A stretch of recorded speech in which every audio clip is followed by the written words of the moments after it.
ऐसा लगा जैसे मुझे कोई अपना भाई चला गया हो या अपना कोई परिवार का मेंबर चला गया हो। इतनी भयंकर मेरी उस समय स्थिति थी। और अभी भी आप देख पा रहे हो क्या हालत है मेरी, मतलब कितना इमोशंस उनके साथ जुड़े हुए थे। पापा की याद आ रही थी पर फिर भी पढ़ने की कोशिश करी थी उनके सपने पूरे करने के लिए। पापा का इतना सपना था कि जब मैं IAS बन के आऊँ तो तब पापा कितने खुश होंगे। हम यहाँ अभी राजधानी में हैं दोनों भाई बहन, तो हमारे को पिता की कमी इसलिए महसूस नहीं होती कि बड़े जो सर हैं मेरे पापा जैसे ही इतना प्यार करते हैं कि मतलब थैंक यू। आभास नहीं होता। एक वो होते हैं जो मतलब जिनको सिर्फ फीस लेना देना होता है। सर ने हमारे को सिर्फ पढ़ाई में ही साथ नहीं दिया, मतलब जो पिता जो साथ देते हैं ना उससे भी कई गुना ज़्यादा मैं सर को मानता हूँ। और सर ने हमारे को साथ दिया फाइनेंशियली, इमोशनली, मोटिवेशन, पढ़ाई से संबंधित हर एक चीज़ में हमारे को मतलब इतना सही दिया कि मैं सर का शुक्रिया अदा शायद इस ज़िंदगी में या इस बार तो नहीं कर पाऊँगा, लेकिन ऐसा नहीं बेटा, बहुत अब की बार सबसे खूंखार आपका राजधानी परिवार। हेलो दोस्तों, नमस्कार, जय हिंद, जय राजधानी। मैं डॉक्टर रमेश यादव, राजधानी एजुकेशन ग्रुप पचकोड़िया जोबनेट जयपुर से स्वागत करता हूं आप सभी का फिर से एक वेरी इंपॉर्टेंट वाले प्रोग्राम में। और आज मैं ऐसे बच्चों से मिलाने वाला हूं, ऐसे बेटों से मिलाने वाला हूं, बेटी से मिलाने वाला हूं जिन्होंने बुरे हालात के बावजूद अपनी हिम्मत को, अपनी ताकत को, अपनी जो जुनून है उसको कम नहीं होने दिया, उसको आग को बुझने नहीं दिया और बहुत अच्छा परिणाम लेके आए हैं। देखिए, कभी कभी इंसान के जीवन में ऐसी मुसीबतें आ जाती है। वैसे मुसीबतें आना कोई बड़ी चीज़ नहीं है, लेकिन इतनी बड़ी मुसीबत आ जाए जिसका नाम सुन के, केवल अपन बात सुन के ही सिहर जाए, इतनी बुरे हालात आ जाए और उसके बावजूद कोई बेटा या बेटी बहुत अच्छा कर जाए, तो वो उन लोगों के लिए मिसाल है। क्योंकि इजी गोइंग सब कुछ मिल रहा है, सब कुछ, उसके बाद कोई आदमी अगर कहीं पहुंच जाता है तो बड़ी चीज़ नहीं है। लेकिन जब हालात विकट हो, रास्ते में कांटे बिछे पड़े हो, हर जो एक सहारा है, जो मेन सहारा है वो छिन जाए, उसके बावजूद कोई आदमी अपनी मंजिल पे पहुंच जाए, तो मुझे लगता है तालियां केवल उस इंसान के लिए बजनी चाहिए। इजी गोइंग किसी को जो है ना, जिसके राह में फूल बिछ गए हैं, वो चले जा रहा है, वो पहुंच गया है, तो उसका कोई, मुझे नहीं लगता कोई बड़ा काम है। लेकिन जिसके कांटे बिछ गए हैं, सहारा चला गया है, उसके बावजूद वो मंजिल पहुंच जाए, अपने आप को संभाल ले, हालात को से जो है ना लड़ ले और अपनी मंजिल तक चला जाए, ये बहुत बड़ी बात होती है। दोस्तों, मैं आपको बता दूं, एक बेटा और बेटी मेरे साथ अभी बैठे हैं, मैं आपसे मिलवाता हूं। और आप हमीरगढ़ भीलवाड़ा के रहने वाले हैं और भगवान की नियति की या जो है ना, एक ईश्वर की क्रूरता देखिए कि ये छोटे छोटे बच्चे हैं और पिता का साया इनका, थोड़े दिनों पहले ही पिता का साया इनका उठ गया है। और बहुत ही, मतलब एक होता है कई बार कोई इंसान बीमारी से चला जाए या कोई और कोई कारण हो तो उसके लिए सब्र हो जाता है, लेकिन जब बात किसी की हत्या की हो और वो भी परिवार के लोग ही मिलके किसी की हत्या कर दे, ऐसे बुरे हालात किसी के, भगवान नहीं करे किसी के साथ ऐसा हो, लेकिन बावजूद इसके इन बेटा और बेटी ने हिम्मत नहीं आ रही और पूरी ईमानदारी से, पूरी ताकत से, क्योंकि बोर्ड एग्जाम के ठीक 2 या 4-5 दिन पहले ये हादसा होता है जब उसके परिवार में जो ताऊजी के लड़के होते हैं या जो ताऊजी वगैरह होते हैं परिवार में, वो लोग एक साजिश के तहत रात में गाड़ी रोकते हैं। उसके बाद में जो है एक कायरतापूर्ण तरीके से 5 या 10 लोग मिलके उनका जो है मर्डर कर देते हैं। और बहुत हिम्मत के बाद में, इतनी हिम्मत उस भगवान तुल्य इंसान में जो आज ईश्वर की शरण में है कि उसके बावजूद भी पूरा वीडियो रिकॉर्डिंग करते हैं। आपने सुना होगा, बहुत एक बड़ा उन्होंने जो है ना रिकॉर्ड वीडियो बनाया, पूरा सबका नाम उसमें लिया। बहुत बुरे, मतलब एक इंसान जब इतनी बुरी जिसके साथ हो जाए, इतनी चोट जिनके लगी हो, उसके बावजूद भी वो इतना साहस और हिम्मत दिखाए कि पूरी की पूरी जो है रिकॉर्डिंग करवाते हैं किस तरह से क्या घटना हुई। और पूरा परिवार एकदम से सदमे में आ जाता है क्योंकि बहुत हंसता खेलता परिवार होता है। मुझे भी एक प्रोग्राम में बेटा जो यहाँ बैठा है, इसके यहाँ इसकी शादी में मुझे जाने का मौका मिला। इतना मान सम्मान, इतना अच्छा लगा, एक भरा पूरा परिवार, जैसे कहते हैं ना संपन्न परिवार। लेकिन जब मुखिया के साथ ऐसा हो जाए तो फिर एक बहुत बड़ी घटना होती है, वो एक बहुत बड़ा एक सदमा होता है पूरे परिवार के लिए। लेकिन बावजूद उसके बिटिया का एग्जाम लगने वाला था, बोर्ड का एग्जाम, और उसी टाइम के अंदर ये चल रहा था। 12 दिन भी शायद हुए नहीं थे पूरे, उसके बीच में एग्जाम देना था।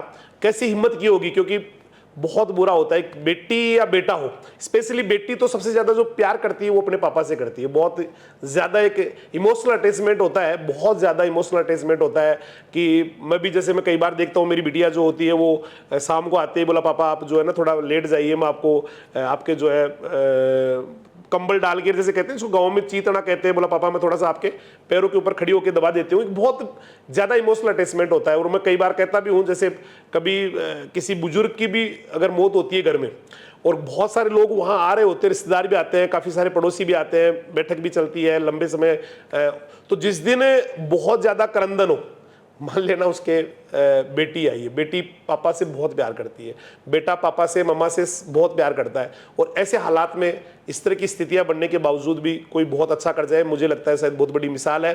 तो ज़्यादा आपका टाइम खराब नहीं करते हुए मैं सारी चीज़ इन बेटा और बेटी से जानना चाहूँगा, कैसे क्या हालात रहे, किस हालात में इन्होंने एग्ज़ाम दिया, कैसे इन्होंने अपने आप को संभाला, कैसे हिम्मत रखी, और कैसे एक मिसाल बन गए उन बच्चों के लिए। आपने देखा होगा दैनिक भास्कर के मोबाइल ऐप में भी भास्कर ने भी इस बेटी के हिम्मत को सराहा है।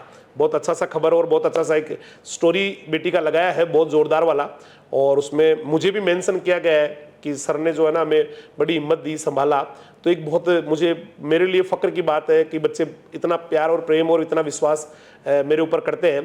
तो मैं आपसे मिलाता हूँ बेटा और बेटी से, और हमारे साथ जुड़े हैं हमीरगढ़ भीलवाड़ा के एक बेटा और बेटी, या मैं कहूँ कि मेरे बेटा और बेटी है, क्योंकि ओम प्रकाश के उस समय जब ये सारा सीन हुआ, ये जो पूरी घटना हुई, उसके बाद में लगातार इसके मैसेज आए, बोला सर आपका बड़ा सहारा है, आप हमारे पहले भी पिता जैसे थे, और आगे तो आप, मन का बेटा कभी चिंता नहीं करनी है, जब तक मैं धरती पे हूँ तब तक हमेशा एक पिता की तरह बेटा आपके साथ खड़ा रहूँगा, एक साये की तरह आपके साथ जुड़ा रहूँगा, हमेशा आपके, आज की नहीं, आज के कभी बाद में भी जरूरत पड़े, क्योंकि ये बेटा जब ये हादसा होता है तो उसी समय बलराम जी छोटे ब्रदर है, वो इनको दोनों बहन भाइयों को लेके जाते हैं वहाँ 3 या 4 दिन, वहाँ 2 या 3-4 दिन रहते हैं, उसके बाद में भी जो दूसरे होते हैं वहाँ भी ये गए हैं।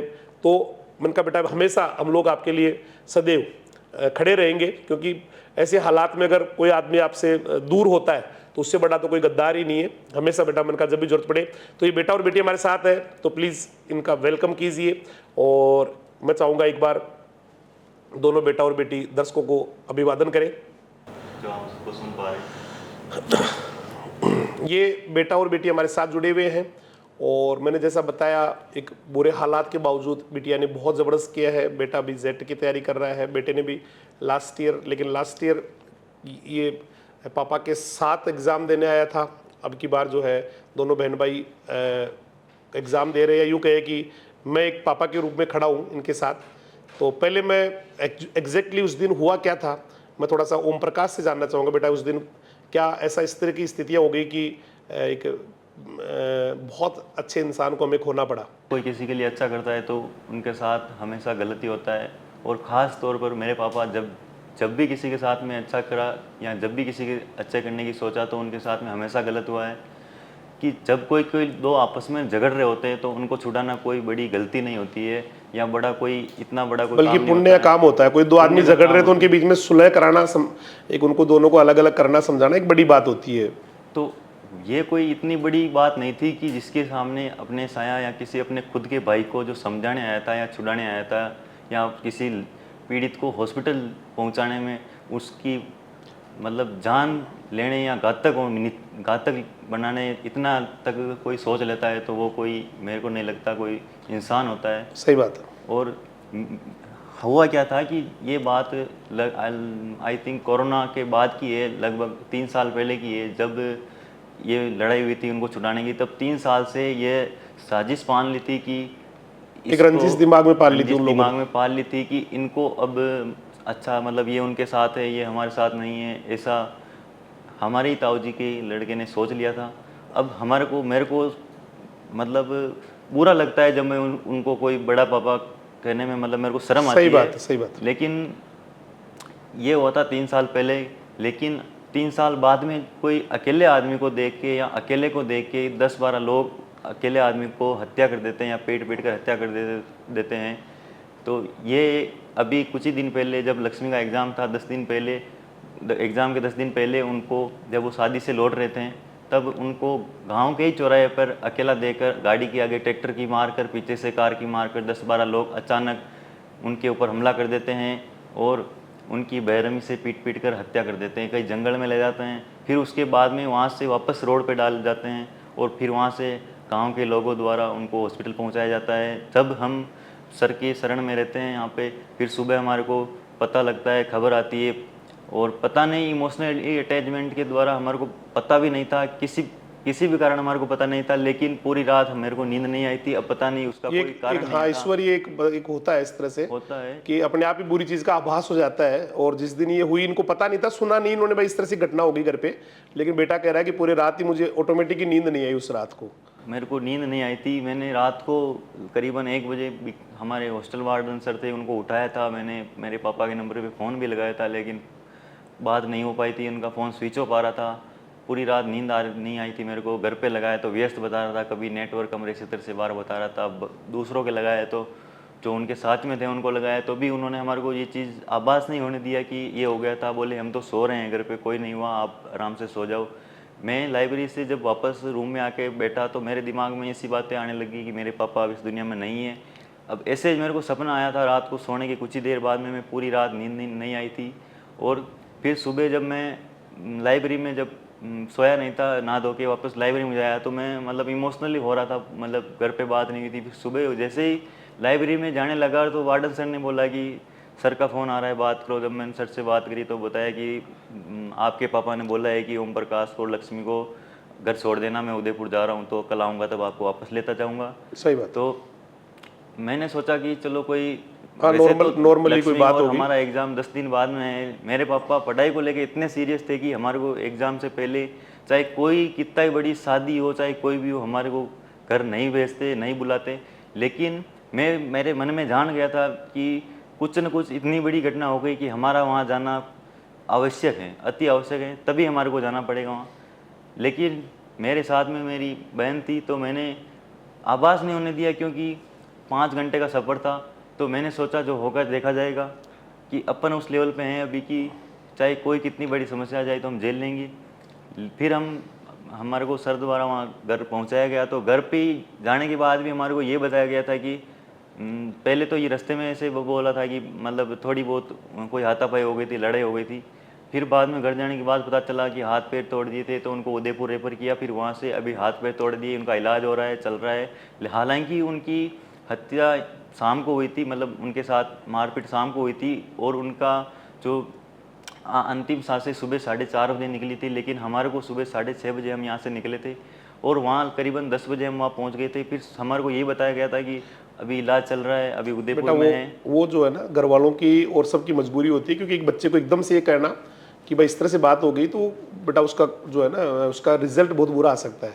तो धीरे धीरे धीरे धीरे वो एक नेचुरल चीज़ है कि आपको धीरे धीरे उसको जो है ना, कभी भी किसी के साथ, भगवान मैंने कहा ना किसी के साथ ऐसा नहीं करे, और करने पे कभी एकदम से अगले को ऐसे नहीं बताया जाता। उसको उनको धीरे धीरे वो थोड़ा मेंटली उसके लिए प्रिपेयर हो जाए, क्योंकि जो होना है वो तो हो चुका होता है।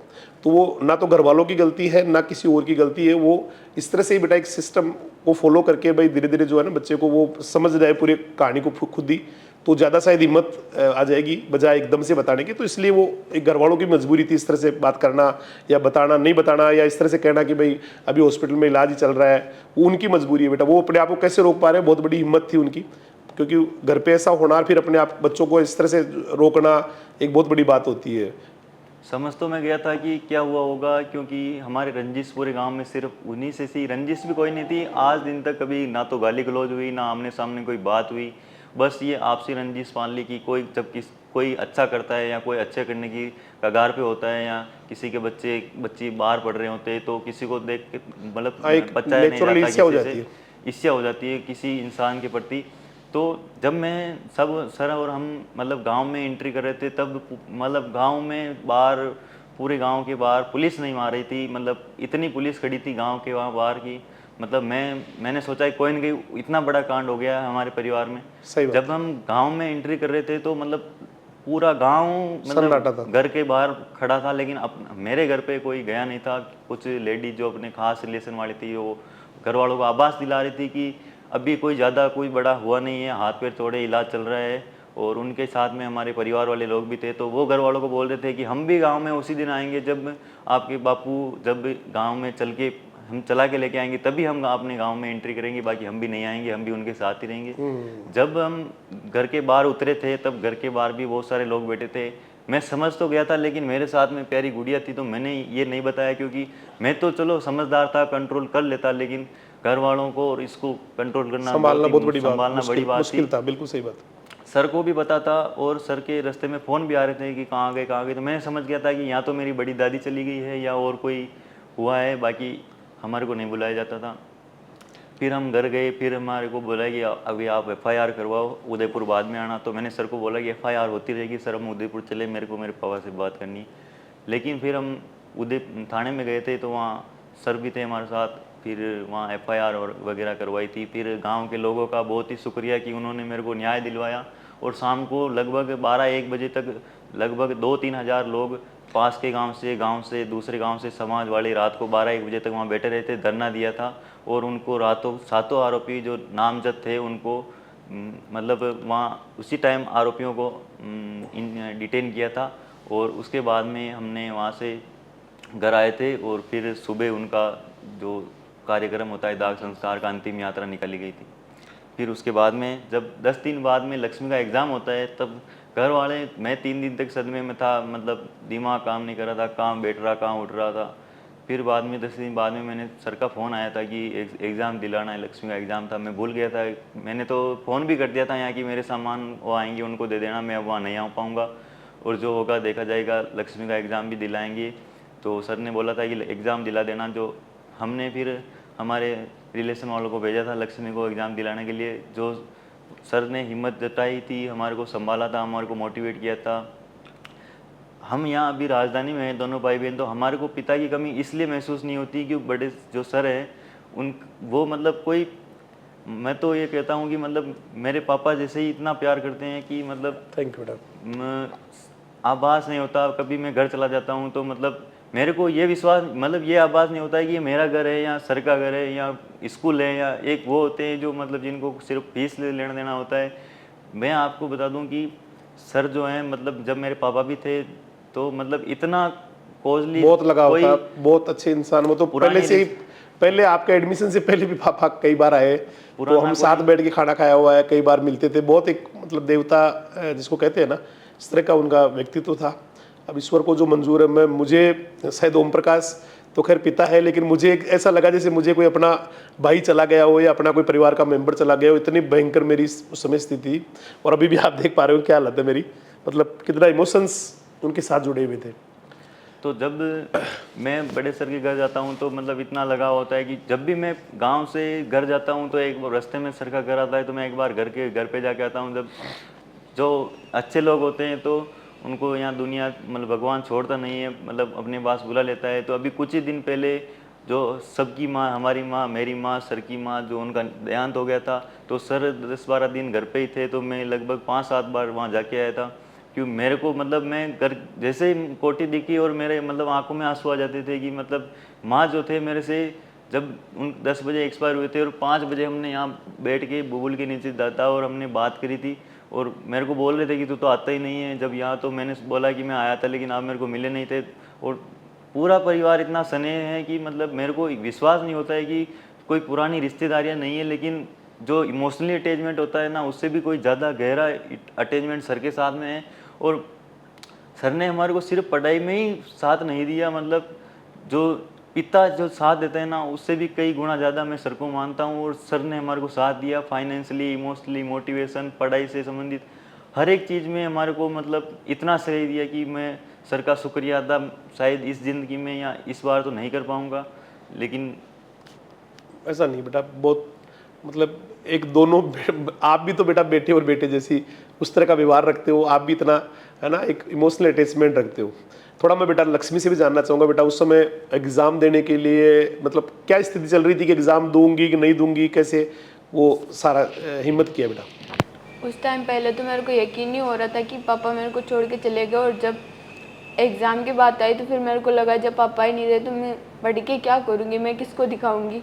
सही बात है। पापा का इतना सपना था कि जब मैं IAS बन के आऊँ तो तब पापा कितने खुश होंगे। पापा ये चाहते थे शुरू से ही कि उनकी बेटी बहुत अच्छा करेगी, बड़ी होके मैं उनका नाम रोशन करेगी। लेकिन उनके जाने के बाद मेरे को ऐसा लगा कि मेरे और उनके सारे सपने टूट रहे हैं। मेरे को एग्ज़ाम देने का बिल्कुल भी समर्थ नहीं थी मैं एग्ज़ाम देने में, लेकिन घर वालों के और बड़े सर के मोटिवेशन और उनकी बातों से और हिम्मत मिला और और पापा के सपनों को पूरा करने के लिए एग्ज़ाम देने के लिए यहाँ पे आना आई। सही बात है बेटा, बहुत मतलब इतना बुरा हो जाना, आप सारी जैसे दर्शकों आप देख पा रहे किस तरह से एक पूरी पूरी घटना होती है, एक प्लानिंग के तहत वो लोग सारे लोग आते हैं और एक जैसे कहते हैं ना कायरतापूर्ण तरीके से, जैसे बहुत सारे लोग एक आदमी पे टूट के पड़े इस तरह से, क्योंकि हिम्मत और लड़ाई करने का कभी किसी को हो तो अगले को पहले बोल दे कि भैया हम इस इतने बजे जो है ना आपसे ये करने वाले हैं, उसको तो वीरता कह सकते हैं। हालांकि लड़ाई के लिए वीरता ये इंपॉर्टेंट नहीं है, आज के टाइम लड़ाई का नहीं है, बहुत प्रेम और प्यार से रहने का है, अपने परिवार को संभालने का है, परिवार को आगे बढ़ाने का है। लेकिन फिर भी किसी को लगे कि मुझे लड़ाई करनी है तो कम से कम अगले को कह दो कि मैं लड़ने वाला हूँ भैया, आप जो है ना इतनी तारीख को इतने बजे ये काम करने वाला हूँ। लेकिन चुपके से वार करना, गाड़ी रोकना, ट्रैक्टर लगाना, फिर टक्करें मारना एक बड़ा कायरतापूर्ण कृत्य है। और मुझे लगता है शायद आज का जो हमारा एक सिस्टम है वो इसको सही, उसके हिसाब से सही नहीं है। और बेटी एग्ज़ाम देने आई, एग्ज़ाम दिया नहीं, मतलब बड़ी एक यूँ कह सकते हैं भाई कैसे एक बेटी में, तो मैं इससे नज़रें भी नहीं मिला पा रहा था एक्चुअली, जब ये बिटिया आई ना तो मैं इससे नज़रें नहीं मिला पा रहा था, मैं कैसे मैं इस बेटी से जो है ना क्योंकि नज़रें मिलाने का मतलब है भाई एक बहुत ज़्यादा इमोशनली यूँ करना, तो मैं शुरू में जो है 2 या 3 बार आई तो मैं इससे हिम्मत नहीं कर पाया कि मैं कैसे इस बेटी से बात करूँ, क्योंकि वो मुझे पता था भाई जो आखिर अब मेरे से मिलेगी वो ये कहेगी मेरे पापा का है, नेचुरली एक वो एक इमोशंस होते हैं। तो 2 या 3 दिन में इससे बात भी नहीं कर पाया, इतनी हिम्मत नहीं थी कि मैं जाके इसको है ना थोड़ा हिम्मत भी दे पाऊँ, बिटिया को बता पाऊँ बेटा क्या है ना। लेकिन अब जो भी ईश्वर को मंजूर था, और इतने बुरे हालात के बावजूद देखिए केवल एग्जाम नहीं दिया, एग्जाम देके बिटिया ने 91% स्कोर किया, 90.80, जिसको अपन 91 ही कह सकते हैं। तो कैसा बेटा इस परसेंटेज को लेके, हालांकि मुझे पता है जब इतने बुरे हालात में 91 है तो नेचुरली अगर ये सब कुछ ठीक होता तो ये 98, 99, 96, 97 भी हो सकती थी। तो 91 से बेटा कैसा आपको लगा, कैसे लक्ष्मी बेटा आप संतुष्ट है या और बेहतरीन करना था?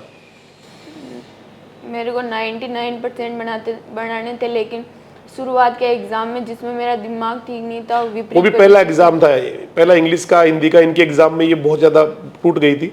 उसके बाद में भी खैर एग्जाम तो उसी टाइम पे थे सारे के सारे, लेकिन एग्जाम से ठीक पहले ये घटना होती है और इतना इमोशनली टूटने के बावजूद भी बहुत हिम्मत करके ये बेटी एग्जाम देती है।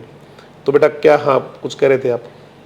तो हिंदी और इंग्लिश के एग्ज़ाम में मैं पढ़ी तो थी, पूरी कोशिश की थी, लेकिन दिमाग मैं तो वही बातें चल रही थी, मन पढ़ने का बिल्कुल नहीं कर रहा था। घर की बातें याद आ रही थी, पापा की याद आ रही थी, पर फिर भी पढ़ने की कोशिश कर रही थी उनके सपने पूरे करने के लिए। सही बात है बेटा, बहुत ही मुझे पता है इमोशनली आप बोल भी नहीं पा रहे, क्योंकि मैं कह रहा हूँ इससे बड़ा कुछ हो नहीं सकता। एक ईश्वर जो है ना किसी के साथ इतना बुरा या इससे बुरा क्या कर सकता है, मतलब एक बहुत ईश्वर को भी मैं कहूँगा आप अगर इतना क्रूर है तो थोड़ा सा अपने आप पे जरूर विचार करना। कम से कम जो अच्छे इंसान हैं उनके लिए तो थोड़ा सा उनको समय देना। बहुत सारे ऐसे लोग हैं जो पाप या आतंकित करते हैं, लोगों को डराते हैं या और दूसरे घिनौने काम करते हैं, जो चरित्रहीन लोग होते हैं, जो एक बेकार, उन लोगों को आप नहीं बुलाते। लेकिन जो अच्छे इंसान होते हैं उनको, उनके लिए आप किसी भी तरह से कोई षड्यंत्र के द्वारा, कभी कभी बीमारी के द्वारा, तो प्रभु एक बार आप जरूर, अगर आप कहीं है दुनिया में तो जरूर इस बारे में सोचना। अच्छे इंसानों की यहाँ बहुत ज़्यादा ज़रूरत है, इस समाज को, इस देश को, इस दुनिया को बहुत ज़रूरत है। और बेटा पापा जो है ना, थोड़ा सा मैं लक्ष्मी जानना चाहूँगा, पापा किस पैसे में थे, मतलब पापा क्या करते थे और कैसे, मतलब परिवार के हालात कैसे हैं? बेटी बोल भी नहीं पा रही है तो मैं चाहूँगा ओम प्रकाश इस बात को बताएं कि पापा क्या करते थे और घर के हालात बेटा कैसे थे और अब कैसे हैं? मतलब अगर ये कहें कि अगर कोई परिवार की बात करें तो पापा के ना कोई भाई था ना कोई बहन थी, 2 भाई थे जो मेरी उम्र में, उनका भी मतलब बीमार होकर एक्सपायर हो गए थे, और एक भाई की शादी हो गई थी और एक की नहीं हुई थी, लेकिन इंगेजमेंट हो रखी थी, वो भी मतलब कोई बीमारी से चले गए थे। और जो दादाजी थे उनका वर्चस्व था, वो मतलब उनका भी 2017 में लीवर डैमेज हो गया था, तो उससे 2017 में उनकी डेथ हो गई थी। तो पापा मतलब उस टाइम पे ठीक थी स्थिति, मतलब मिडिल क्लास फैमिली से थे, लेकिन इतनी भी ठीक नहीं थी कि मतलब अपन किसी के बारे में या कहीं कोई इतनी बड़ी काम करने में सोच सकते थे। लेकिन ये था कि घर बढ़िया चल रहा था, हो रहा था जो होना था, एक परिवार में जो होता है खाना पीना वो हो रहा था, चल रहा था बढ़िया। पापा ने पढ़ाई छोड़ दी थी, 10th पास करी थी उन्होंने, 10 साल बीच में पढ़ाई छोड़ दी थी। वापस 2010 में, 2012 में उन्होंने 12th क्लास पास करी थी, बीच में 10 साल उन्होंने पढ़ाई छोड़ दी थी। फिर उसके बाद में उन्होंने बीए किया था, बीए के बाद में उन्होंने एलएलबी की थी, एलएलबी के बाद में एलएलएम किया था। फिर उन्होंने मतलब एक जो वकील का पद, एडवोकेट का पद होता है, वो धारण किया था। उसके बाद में भी उनकी पढ़ाई भी चल रही थी।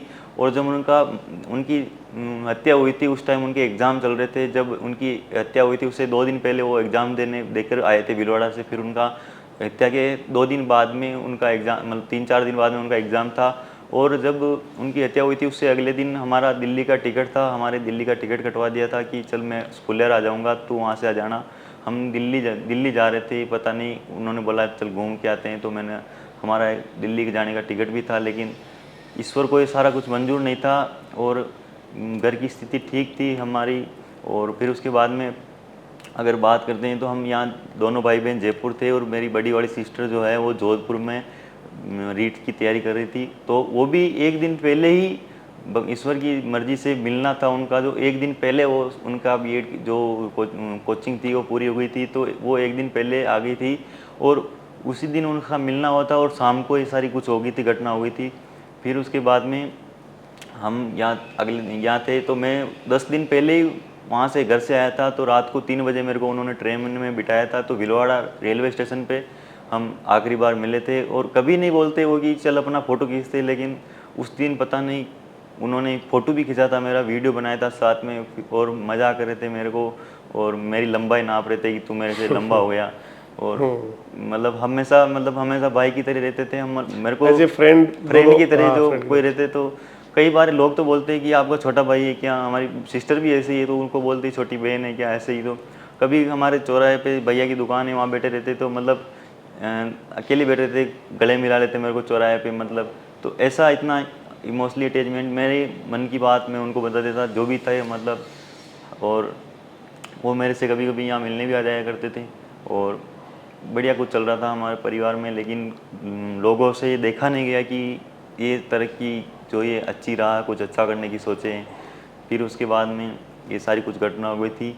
और पढ़ाई के बारे में, एजुकेशन को लेके मेरे पापा जो थे वो काफ़ी स्ट्रिक्ट थे, काफ़ी मतलब, क्योंकि जब मैं 11th क्लास में पढ़ रहा था, मेरा आर्ट्स थी, तो 12th में मेरी पढ़ाई की इच्छा ख़त्म हो गई थी, मैंने चुपके से एडमिशन करवा दिया था।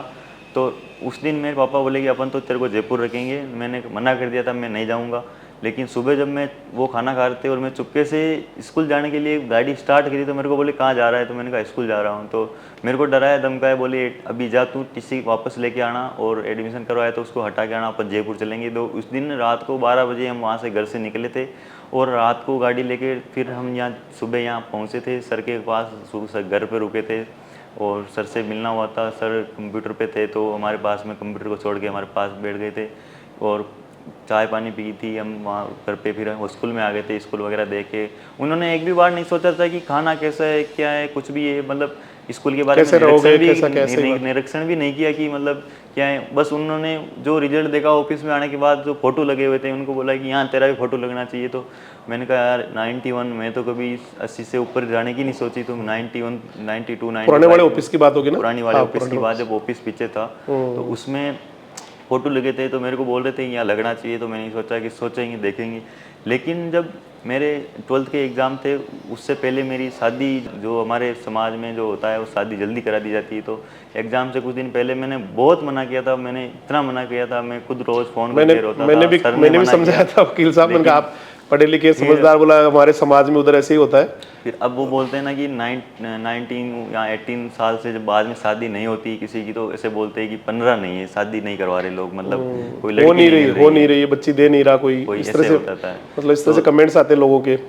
तो फिर शादी करवाने की ज़रूरत पड़ी थी, तो शादी भी करवाई थी। लेकिन वो एक समाज सेवी जिसको बोल सकते हैं, क्योंकि कभी अपने कैरियर को लेके, मतलब अपनी समाज से प्रति इतना वर्चस्व, इतना, क्योंकि किसी से भी जब मिलते थे तो उसको अपनापन अपना बना लेते थे। सही बात। और सर से कोई हमारी पुरानी रिश्तेदारी नहीं थी, मैं आपको बता रहा था, पहले बताया था कि, लेकिन वो एक बार मिलने के बाद, 2-3 बार मिलने के बाद इमोशनली अटैचमेंट हो जाता है। वैसे ही सर के नहीं, साथ हुआ था। फिर पापा के तो पता नहीं, यहाँ कई लोग परिचित हैं, मुझे ताज्जुब हुआ। मैंने कहा सर आप भीलवाड़ा में हो और यहाँ पे कई सारे ऐसे लोग हैं जो उनको जानते हैं। मेरे पास कईयों के फोन आ गए, बोला वो वकील साहब आए हुए हैं मेरे मिलने वालों के। मैंने कहा आप कैसे जानते हो? बोला हमारे तो बहुत पुराने रिश्ते हैं उनसे। ताज्जुब हुआ, मतलब कितना व्यवहार उन लोग उनका यहाँ पर इस जयपुर में, भीलवाड़ा कहाँ जयपुर कहाँ, कई लोगों से इतना व्यवहार था यहाँ पर भी। तो मतलब वो मैं फ़ोन करता था कि आज कहाँ हो, तो आज मैं बीकानेर हूँ। आज फ़ोन करता हूँ क्यों गए, तो कि सिस्टर के लिए एग्ज़ाम के लिए से गया था। फिर अगले दिन कहाँ हो, जयपुर हूँ। आज कहाँ हो, तो जोधपुर हाई कोर्ट में हूँ। आज कहाँ हो, तो भीलवाड़ा। मतलब आज कहाँ हो, तो वहाँ रिश्तेदारी में, वहाँ रिश्तेदारी में। मतलब वो पूरे दिन काम से काम, कोई फालतू बात नहीं किसी से। मेरे को आज इतना बड़ा हो गया, कभी भी मेरे को ये पता नहीं है कि मेरे पापा ने कभी किसी को गाली भी निकाली होगी, कहीं बैठी हुई गाय को उठाई होगी। सही बात। लेकिन जो लोगों से देखा नहीं गया था, क्रूरतापूर्ण, उसको चरित्रहीन तरीके से उनके साथ ये किया गया था। और हमने कभी सोचा भी नहीं था कि ये हमारे साथ इतना बड़ा कर देगा। चलो हो जाती है बात, तो कोई गाली गलौज हो जाए, कोई थोड़ी बहुत छोटी बड़ा मोटी भाई है मारपीट हो तो जाए, कोई सही मार बात। भी दे थोड़ी बहुत। लेकिन इतना, और कभी भी हमारे बीच में कोई गाली गलौज, कहीं आना जाना, जमीनी बात कुछ भी नहीं था। लेकिन सारी जो मतलब उसने अपने बलपूर्वक और क्रूरतापूर्वक अपने संगठन बनाकर और साजिश बनाकर उनके साथ में रात को 9-10 बजे अकेले को देखकर इतना बुरा किया था। क्योंकि पापा के घर पे आने का कोई टाइम नहीं था, क्योंकि कभी वो रात को 12 बजे 1 बजे ऐसे आते थे, कभी कहाँ आते थे। लेकिन जो पास में ही गांव में मेरा ससुराल था, वहाँ पे शादी थी, ससुराल में ही शादी थी, तो मैं तो नहीं गया था। लेकिन पापा गए थे, उनको पता था कि ये वहाँ जाएगा, फिर रात को 12 बजे आएगा। तो पास के ही गांव था, तो वहाँ से यहाँ आने में मतलब कौन सी परेशानी है। अगर किसी के साथ मारपीट करनी है तो वो रात को लंबा लंबा सफ़र करते हैं, तो रास्ते में कोई हो जाए। लेकिन अब यहाँ से 2 किलोमीटर है, तो 2 किलोमीटर में कौन सा क्या है। लेकिन गाँव के अंदर ही उन्होंने इतना बड़ा जो कृत्य किया था, तो भगवान मेरे हिसाब से उनको कभी माफ़ नहीं करेगा, चाहे वो सही बात है, कुछ भी हो जाए। बिल्कुल नहीं करना चाहिए। लेकिन अब ये सारे कुछ होने के बाद लक्ष्मी का एग्ज़ाम दिया, रिजल्ट आया, तो मतलब मेरे को विश्वास था, क्योंकि शुरू के एग्ज़ाम में इसने कोई ज़्यादा अच्छा नहीं किया था। क्योंकि मतलब शुरू के जो एग्ज़ाम थे उनमें 90 के आसपास रह गई थी। लेकिन जो मेजर सब्जेक्ट है जो अपने बीएससी से रिलेटेड है, तो उसमें इसने ठीक परसेंटेज बनाई थी और बढ़िया था। पापा का, हम दोनों का सपना था कि हम दोनों आईएएस बने, और दोनों को पढ़ाने के लिए उन्होंने मतलब बहुत हिम्मत और बहुत साहस। घर के हालात ठीक है नहीं थे, मतलब कभी भी फ़ोन करता था तो आ जाते थे। कभी फ़ोन किया तो ये भी नहीं बोलते थे कि मतलब मेरे पास पैसे है कि नहीं है। मैंने कहा सर आज फीस चाहिए पापा, तो मतलब बोलते डाल देते थे। और कभी मतलब ऐसा नहीं कि मतलब कोई चीज़ के लिए हमारे को मना किया, रोका टोका, किसी भी चीज़ के लिए। और हमारे मतलब घर पे ऐसे बोलते थे, घर पे कभी मैं छुट्टियों में जाता था तो बोलते थे कि एक लाल बत्ती गाड़ी इधर से आनी चाहिए, एक लाल बत्ती गाड़ी इधर से आनी चाहिए। 2 गेट थे, तो बोलते कि दोनों आईएएस को बनोगे। तो हमने सोचा कि हमारे को बस 5 साल दे दो, हम आपको फिर बाद में फ्री कर देंगे। लेकिन ईश्वर को ये मंजूर नहीं था, ये सारा कुछ हुआ था। पापा खुद पढ़ाई को लेके इतने सीरियस थे कि उन्होंने खुद 10 साल पढ़ाई छोड़ दी थी, काम करने लगे थे, डेयरी लगा दी थी, डेयरी के बाद में दुकान लगा दी थी। दुकान के बाद में उनको खुद को समझ में आ गया था कि ये कुछ नहीं है। फिर उन्होंने खुद ने एलएलबी से एडवोकेट पद धारण किया था। फिर उसके बाद में कोर्ट धारे थे, आते जाते थे, और ये सब कुछ बढ़िया चलता था। तो सर से मैं बस यही कहता हूँ कि जिंदगी में कभी किसी रास्ते पे चलते कोई साथ पड़े तो थोड़ा सा हमारे को धकेलने की। बट हमेशा हमेशा तैयार रहूँगा। और बहुत मैंने कहा ना कि शब्दों में उसको बयान नहीं किया जा सकता, किस तरह से उन लोगों ने एक कायरतापूर्ण काम किया है और किस तरह से एक निहत्थे आदमी पे इस तरह से जो है मारना। और अच्छा, उसके बाद में बेटा जो वीडियो रिकॉर्डिंग की, देखो वो वीडियो देख के मैं वास्तव में हिल गया था। वो कहाँ रिकॉर्डिंग की थी पापा ने वो वीडियो? तो मतलब वो जो सारा कुछ होने के बाद उनको गाड़ी में डालने के बाद जो यहाँ टेस्टिस वगैरह होते हैं, तो वहाँ ज़्यादा मार दी थी। उनसे अच्छा तरह से बोला भी नहीं गया था, अंगुलियाँ वगैरह, हाथ वगैरह मत। मैं तो कहूँ कि मैंने उनको मतलब देखा नहीं, उनके फ़ोटोज़ वगैरह सारे हैं, लेकिन मैं उनको कभी छेड़ता नहीं, देखता नहीं हूँ। क्योंकि देखने के बाद मतलब मन में ऐसी बातें आती है कि अब उनके साथ भी ऐसा ही करना है। लेकिन हमारा जो लक्ष्य है उससे भटकना हम नहीं चाहते। चाहे उन्होंने जो भी किया, हमारे को अपनी माँ की अंदर की ममता को मारनी है। लेकिन क्या करें, सब जो होना था जो हो गया। फिर जब उन्होंने उनको जो नेशनल हाईवे पर डाल के गए थे, तो वहाँ से जो हमारे गांव के लोग थे उन्होंने उनको हमारी जीजा की गाड़ी थी उसमें उनको हॉस्पिटल ले गए थे। तो उन्होंने खुद ने ही मतलब वहाँ पड़े पड़े फ़ोन उठाया और बोले कि मेरे को अब कहाँ डाल के गए वो मेरे को पता नहीं है, लेकिन मेरे को रोड पे डाल रखा है, तू लेने आ जा मेरे को। लेकिन सारे ढूंढ रहे थे, सारे लोग ढूंढ रहे थे। तब तो फ़ोन दूसरे पास वाले ने फ़ोन उठाया, बोले कि आपके बापू को यहाँ डाल रखा है और फिर आप उनको हम हॉस्पिटल ले जा रहे थे, उनको भीलवाड़ा वो खुद ही बोल रहे थे कि मेरे को सरकारी हॉस्पिटल में लेके जाओ और मेरे भैया के फ़ोन लगा, मामा को फ़ोन लगा दो, वो आ जाएंगे वहाँ। फिर उन्होंने खुद ने, जो उनके अध्यक्ष है बार काउंसिल के अध्यक्ष ऋषि जी तिवारी, तो उनको खुद को फ़ोन लगाया था, बोले कि पास वाले को बोला था कि फ़ोन लगाओ, तो बोले नंबर नहीं है। तो उन्होंने खुद ने उन अध्यक्ष साहब के नंबर जो उन्होंने खुद ने अपने मुंह से बोल के बताए थे, और रात को लगभग 12 बज रही थी तब उन वो वीडियो बनाया था, और वो सारा वीडियो उन वकीलों के द्वारा ही बनाया गया था। और वकीलों जो अधिवक्ता गण थे उनका बहुत ही शुक्रिया कि सारे अधिवक्ता गणों ने धरना प्रदर्शन, आसपास के जिलों के सारे अधिवक्ताओं ने शपथ पत्र लिखा कि इन हत्यारों का केस कोई नहीं लेगा। और बहुत सारे वकील रात को 12 बजे वहाँ आ गए थे, और करीबन 30-40 वकील साहब वहाँ मौजूद थे। मेरे को तो बताया गया कि ऐसा कुछ हुआ था, मैं वहाँ नहीं था। फिर उसके बाद में वकील साहब ने वो वीडियो बनाया था, और फिर उसके बाद में अजंता हॉस्पिटल में उदयपुर उनको रेफ़र कर दिया था। सुबह 4 बजे उनका इलाज चला था, और 4:30 बजे वो मतलब फिर उनको टॉयलेट आया था, तो मतलब वो मतलब व्यक्त नहीं कर सकता मैं, लेकिन वो सारा सिस्टम फिर ऊपर से निकाला गया था, तो प्रॉपर ऑक्सीजन नहीं मिलने के कारण उनकी फिर डेथ हो गई थी। और 5:30 बजे फिर उनको भोपाल में उनका पोस्टमार्टम करवा के फिर शाम के टाइम यहाँ लेके आए थे। फिर धरना प्रदर्शन हुआ था, जो धरना प्रदर्शन भी अधिवक्ताओं की देनी है। उन्होंने जो बताया था कि सब कुछ ये करना है, उसके बाद में सब कुछ, तो हम परिवारगण तो समझता नहीं था कि कैसे क्या करना है, लेकिन अधिवक्तागण का भी शुक्रिया जो उन्होंने मतलब इतना वहाँ आके सारे वकील, मैं तो कहूँ लगभग 100-150 वकील वहाँ आ गए थे, और परिवार वाले और गांव के आसपास के गांव वाले समाज वाले भी वहाँ थे। लगभग 3000-2000 आदमी वहाँ थे। और रात को 12-1 बजे फिर उनको डिटेन करने के बाद हम वहाँ से निकले थे, और फिर सर भी वहीं थे, हमारे सर द्वारा हमारे को वहाँ भेजा था, क्योंकि सर लाश लेके छोड़ दी थी। फिर शाम के टाइम मौन व्रत भी करवाया था, और काफ़ी मतलब सर का दिमाग भी मेरे को हिसाब से, मेरे को जो क्लास छोड़ने का मतलब है कि इतना बुरा हुआ होगा सर के साथ में, क्योंकि मैं कहूँ कि माँ एक्सपायर होने के बाद 4 दिन बाद में सर क्लास लेने आ गए थे। क्लास को इतना ज़्यादा महत्व दिया था, और इसके बाद में जो है जो आपको बता दी सारी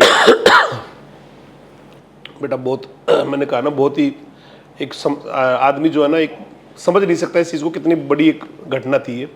अच्छा, उसके बाद में बेटा आप यहाँ ओम प्रकाश 2 साल से आप यहाँ पढ़ रहे हैं, और पहले तो मैं यही कि बेटा क्या आगे पापा के सपने को लेके क्या दिमाग में चल रहा है, मुझे क्या करना है लाइफ में, आगे जाके क्या बनना है?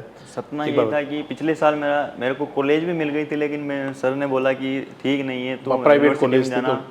तो मैंने कहा कि जो चलो 1 साल, इसको ख़राब नहीं बोलते, इसको नियम को मजबूत करना बोलते हैं, ऐसा कुछ हमारे को मोटिवेशन किया था। फिर हमने यहाँ, मैंने बोला चलो कोई बात नहीं, 1 साल फिर देखेंगे। फिर हमने यहाँ एडमिशन लिया वापस, और जेट की तैयारी, CUT की तैयारी करना। मैंने CUT में भी अच्छा स्कोर रहा है, और जेट में भी अच्छा स्कोर रहेगा।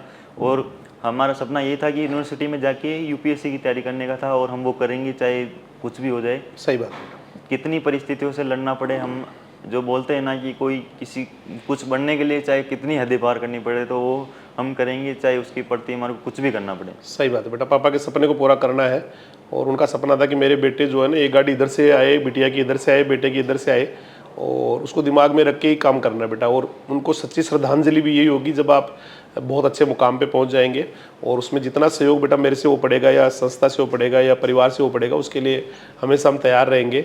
और बिटिया भी बताए बेटा क्या सपना है और क्या करना है, किस तरह से करना है। बिटिया बहुत ज़्यादा इमोशनल, मैंने कहा ना, जिस तरह से एक बेटी जो होती है ना, वो पापा से बहुत, दुनिया में अगर सबसे ज़्यादा किससे प्यार करती है तो अपने पापा से करती है, तो ये तो बोलने की स्थिति में भी नहीं है। और बेटा भी बहुत हिम्मत वाला है, बहुत ही जुनूनी है ओम प्रकाश। और दोनों बहन भाई, ये पढ़ाई को लेकर तो बात करें तो ये अपने आप में मतलब एक मिसाल है दोनों, क्योंकि दोनों बहन भाई 11th में आर्ट्स में पढ़े हुए हैं, और 12th में एग्रीकल्चर में आ गए। इसने भी ओम प्रकाश का जो परसेंटेज है 91% है, बिटिया का भी 91% है। 11th आर्ट्स से करने के बाद में दोनों ने एग्रीकल्चर में बहुत ही अच्छा परफॉर्म किया है। लास्ट ईयर एडमिशन भी भीलवाड़ा की प्राइवेट कॉलेज में हो गया था ओम प्रकाश का। फिर मैंने कहा बेटा प्राइवेट में पता नहीं कैसे क्या हो, कैसा माहौल मिले, टीचर्स मिले कि नहीं मिले। इसने मेरी बात को बड़ा एक तवज्जो दिया, बोला सर मैं एक बार देख के आता हूँ। फिर वहीं से इसने फ़ोन कर दिया कि सर मैं वापस आ रहा हूँ, मैं आप जो कहोगे वही करूँगा सर, मुझे पता है। क्योंकि माहौल बहुत ज़रूरी है, जिस कॉलेज का, मैं कॉलेज को बुरा नहीं बता रहा हूँ, लेकिन जहाँ पे थोड़ा सा टीचिंग स्टाफ या जिस तरह से होना चाहिए ना, वो सारा अगर लेवल नहीं है, लेबोरेटरी वगैरह, तो फिर वहाँ बच्चा अच्छा नहीं कर पाता है। स्पेशली जब प्रैक्टिकल सब्जेक्ट हो, क्योंकि तो पूरा प्रैक्टिकल है, व्यवहारिक सब्जेक्ट है, यहाँ तो सारा कुछ कर करके सीखना होता है। तो तो इसने मेरी बात को एक्सेप्ट किया और वहाँ जाके इसने कैंसिल कर दिया कि ठीक है सर मैं दोबारा ही करूँगा। और बेटी भी बहुत ही जुनूनी और बहुत ही मतलब यूँ कहते हैं ना कि जिद पालने वाली बेटी है कि मुझे बहुत अच्छा करना तो अच्छा करना है। तो बेटा कोई मैसेज हो, कोई और संदेश हो, आने वाले जो बच्चे हैं, भगवान नहीं करे किसी के साथ ऐसे हालात हो, लेकिन कुछ लोग ऐसे, अब ईश्वर की जो लीला होती है वो होती है। कई लोग ऐसे हैं जिनके छोटे से होते हैं उस समय माता पिता नहीं होते, या कई बार कुछ लोग होते हैं जिनके माता पिता होते हैं लेकिन वो कुछ करते नहीं है, या इस तरह से कि जो फुटपाथ पे रहते हैं, इस तरह के लोग होते हैं। तो बेटा एक यूथ को, सारे बच्चों को, उन बच्चों को भी जिनके भगवान नहीं करे ऐसा हो, या जिनके है फिर भी कई हालात कुछ इस तरह के हैं जो पढ़ नहीं पाते या इस तरह से नहीं कर पाते, तो उनके लिए बेटा कोई मैसेज ओम प्रकाश। ईश्वर तो ऐसा कुछ करता नहीं है, लेकिन कोई क्रूरतापूर्वक चरित्रहीन जो लोग होते हैं वो ऐसा कुछ कर देते हैं, या भगवान भी कोई किसी को प्यारा कर लेता है तो किसी के माँ बाप होते, किसी के नहीं होते, तो वो जिसके नहीं होते मेरे हिसाब से उनको पढ़ाई जो एक ऐसी चीज़ होती है जो अपने को टॉप होता है उस वहाँ अपने को पहुँचा देती है। और हमारे को मतलब 9th क्लास में 9 से पहले कोई पढ़ाई का कोई वैल्यू नहीं समझता था, 11th तक भी कोई वैल्यू नहीं समझता, लेकिन बाहर 12th क्लास में आने के बाद पूरा कुछ समझ में गया था, पूरी कहानी समझ में आ गई थी कि आगे क्या करना है, और सब कुछ ठीक था। और उसके बाद में जो जिसके माता पिता नहीं होते उनको भी पढ़ाई को ज़्यादा श्रेय देना चाहिए, क्योंकि कुछ लोग होते हैं जो गलत रास्तों पे चले जाते हैं, और कुछ जो लोग होते हैं जो किसी भी चीज़ का एक ही हालात में कुछ लोग अपने आप को तोड़ लेते हैं, कुछ रिकॉर्ड तोड़ देते हैं, तो रिकॉर्ड तोड़नी चाहिए, ओम प्रकाश का कहना है। तो यही है कि मतलब पढ़ाई को श्रेय देना चाहिए, चाहे वो इंस्टीट्यूट हो, चाहे कोई भी तैयारी करो, चाहे किसी की भी करो, लेकिन पढ़ाई जो होती है वो एक शीर्ष पर अपने को प्रमुख बनाती है। और यही था कि जो बेटा यहाँ के माहौल के बारे में, हालांकि जो अपने इमोशनली जो चल रही है बात, वहाँ पर ये बात सूट नहीं करती, लेकिन मुझे पता ओम प्रकाश ये कहेगा कि सर आपने एक क्वेश्चन नहीं पूछा भाई यहाँ की स्थितियों के बारे में बताइए, क्योंकि जो चल रहा है उसमें ये बिल्कुल भी मेरी बात सूट नहीं करती है। लेकिन मुझे पता है बाद में इंटरव्यू होने के बाद में कहेगा सर आपने ये क्यों नहीं पूछा कि भाई यहाँ का कैसा माहौल है, यहाँ किस तरह से होता है। तो बेटा यहाँ पर कैसा लगा बेटा, आप 2 साल से आप पढ़ रहे हैं, गुड़िया 1 साल से पढ़ रही है, तो यहाँ के स्टाफ के बारे में, टीचिंग पैटर्न के बारे में, लाइब्रेरी के बारे में, सिस्टम के बारे में थोड़ा सा बता दे बेटा। जब मैं शुरू में पिछले साल ही आया था तो पूरे रास्ते में ऐसे ही सोच रहा था कि मतलब मेरे को क्या रहूँगा मैं तो जयपुर में, पापा कहाँ डालने जा रहे हैं, मतलब कहाँ डाल रहे हैं मेरे को। और मैं यहाँ रहा भी तो 2-4 दिन, तो मतलब इतने फ़ोन किए घर पे कि मेरे को लेने आ जाओ, मैं नहीं रहूँगा यहाँ, मैं आ रहा हूँ, डंडा कूद के आ रहा हूँ, वो आ रहा हूँ। तो जब अगले दिन मतलब जैसे मैं कोई गांव का भी आसपास का नहीं था, तो मेरे को क्या शुरू में जयपुर की भाषा अजीब लगती थी। तो मतलब बच्चे तो भीलवाड़ा के बहुत है, लेकिन पास के नहीं थे, यूँ कह सकते हैं। हाँ, मतलब बच्चे तो बहुत सारे बच्चे यहाँ पे थे। तो मतलब पूरे राजस्थान की हर जिले की अलग अलग लैंग्वेज होती है अपनी अपनी, जो समझ में कम आती थी मेरे को। तो मैंने कहा कि यहाँ कहाँ डाल गई, मेरे को अब आगे क्या करना है कुछ भी नहीं पता। और ये तो कहूँ कि मेरे को 11th क्लास में जब मैं आर्ट्स में था, तो 12th में आने के बाद जब शुरू में तो मेरे को एग्रीकल्चर की स्पेलिंग भी नहीं आती थी, सही बताऊँ तो। और फिर उसके बाद में सब कुछ रहा था, और हॉस्टल में रहता था मैं, और वार्डन सर वगैरह जो सब यहाँ का जो शेड्यूल है वो इतना मतलब ग्रेट महान तरीके से बनाया गया है कि मतलब उसको अगर कोई बच्चा पूरे पैटर्न को फॉलो करता है तो मेरे को लगता है कि वो उसका रिजल्ट आने के बाद मतलब सब दंग रह जाते हैं। इतना मतलब अगर पूरे सिस्टम को अगर वो फॉलो करे तो पूरी टेस्ट सीरीज लेके, लाइब्रेरी टाइम वगैरह, हॉस्टल उठना बैठना सोना। फिर उसके बाद में अगर 12th में या एडमिशन लेने के बाद जब 12th का रिजल्ट आया था, तो मैंने ऐसे ही सोचा था कि क्योंकि जब एग्ज़ाम देख के आने के बाद क्वेश्चन मिलाते तो ऐसा लगता था कि यार ये तो 1-2 नंबर कट रहे, लेकिन अब पता नहीं वो 91 कैसे बनी। मैं तो सोच रहा था 95 के आसपास तो बनी जाएगी, लेकिन सही बात 91, क्योंकि पहला पेपर इंग्लिश का था, तो इंग्लिश में क्या मैंने 1-2 क्वेश्चन वगैरह काट पीट कर दी, तो काट पीट के सब पीछे रह गया था मैं। और शुरू का एग्ज़ाम दिया था, क्योंकि 10th भी मैंने कोरोना में पास की, तो मैंने कभी बोर्ड का एग्ज़ाम उस लेवल से नहीं दिया कि कोई बोर्ड का एग्ज़ाम डर लग रहा था कि क्या होगा कैसे एग्ज़ाम। फिर देने के बाद रिजल्ट आया तो मतलब पापा इतने खुश थे कि मतलब बोले कि चलो कोई नहीं, तूने इतना नाम तो किया कि, क्योंकि आज दिन तक पहले हमारे गांव में किसी ने 85% से अबाउट तो शायद ही गया होगा, क्योंकि पूरे गांव में मतलब पूरा गांव भी ऐसे सो रहा था कि यार 91 तो बहुत बड़ी बात होते हैं, बहुत बड़ी होगी। और अभी भी इस साल भी लक्ष्मी के 91, तो पिछली बार पूरे इसके 77 11th में बने थे, तो मतलब 79, तो उसमें भी पहले नंबर पे यही थी 77। हाँ, तो उस पहले नंबर पे यही थी 77 पे भी। तो 91 तो बहुत दूर की बात और वो होती भी है। बेटी, और भाई बेटी और 91 बनाए, ये बहुत बड़ी बात होती है, और उस बुरे हालात में। इस वर्ष में भी शायद किसी ने 91 हमारे गांव में किसी ने बनाए होंगे। तो गांव वाले भी बहुत सपोर्ट करते हैं, बहुत मतलब समझाते हैं, बहुत जो होते हैं कुछ को छोड़ के। लेकिन मतलब समाज भी हमारे को यही बोलता है, लेकिन मैं यहाँ आने के बाद मतलब अटेंड नहीं करता हूँ। बहुत ज़्यादा फ़ोन आते हैं पापा के नंबर पे, लेकिन मैं कोई काम का होता है तो अटेंड करता हूँ। बाकी मैं लाइब्रेरी में रहता हूँ, फ़ोन भी कॉल फॉरवर्डिंग कर रखा है, तो कोई काम का होता है तो उठा लेता हूँ, बाकी फालतू फ़ोन उठाता नहीं हूँ। और यहाँ मेरे एग्ज़ाम भी है, तो अभी मैं कल भी गांव जाके आया था, तो मैं 600 किलोमीटर का सफ़र कोई 5-7 घंटे में करके वापस आ गया था। वापस मेरे को बोल रहा है सर कोई अर्जेंट काम, मैंने कहा बेटा जाया बात करवा देना। फिर बोला, वापस आके बोला कि सर मैं आ गया हूँ। मैं कहा यार तगड़ा काम है, कितनी जल्दी जाके किसी काम फटाफट ही जाके फटाफट ही आ गया, पता ही नहीं चला कब गया कब वापस आ गया। तो रात को मतलब पापा भी ऐसे ही बोलते थे कि अब अगले दिन की पढ़ाई खराब होगी, मैं तेरे को रात में ट्रेन में बिठा देता हूँ, सुबह तक चला जाएगा। तो क्लास नहीं छोड़ने देते थे वो मेरे को, और इतना मतलब बोलते थे कि क्लास में छोड़ना, क्लास में छोड़ना। तो एक दिन एग्ज़ाम के बीच में मिलने भी आए थे मेरे से, लेकिन फिर सर से भी मिले थे वो, और सर ने बच्चों को मिलाया भी था। और हम तो जब 12th का रिजल्ट आया तो तब सर का सम्मान भी किया था, यूट्यूब पे वीडियो भी डाल रखा है। और राजधानी के बारे में तो क्या ही कहूँ मैं, आपने रिजल्ट देखते रहते हो, और इतना कुछ शीर्ष पे है कि अभी चल रहा है, उसको मरम्मत बोलते हैं, चल रहा है, जो हमेशा हर साल बढ़ रहा है। तो पिछले भी मैंने कई सारे कल्पेश भैया ने वीडियो बनाए, तो उसमें मैं इन्वॉल्व था, राजधानी के बारे में बताया भी था। और राजधानी के बारे में आप सब जानते ही है क्या है, और रिजल्ट के बारे में आप देखते ही रहते हो। तो यही है कि राजधानी एक सुपर है, और सुपर थी, और सुपर रहेगी। थैंक यू बेटा, बहुत अच्छा लगा बेटा, इतने इमोशंस, इतनी भावनाएं, अच्छी भावनाएं हैं। और परमपिता परमेश्वर से पूरा राजधानी परिवार, पूरा फैमिली, जो आपका भी फैमिली है, वो दुआ करता है कि आप बुलंदियों पे जाए, पापा के सपने पूरे करें, और ज़बरदस्त तरीके से एक मुकाम हासिल करें, और उन लोगों को जवाब दे जो इस तरह से, क्योंकि भाई 91 बनना ये भी एक ईर्ष्या कारण होता है। बराबर परिवार वाले सोचते हैं हमारे बच्चों के तो आज तक 75 नहीं बनी, 80 नहीं बनी, 91 बना ली, और वो भी आर्ट्स से साइंस एग्रीकल्चर में जाके, तो वो भी एक कारण था। लेकिन आपने बहुत हिम्मत रखा, और भगवान आपको, पूरे परिवार को हिम्मत दे, ताकत दे, और आप जो है ना बेटा अपने मुकाम पे पहुँचे। इन्हीं शुभकामनाओं के साथ बहुत बहुत धन्यवाद। नमस्कार, जय हिंद, जय राजधानी।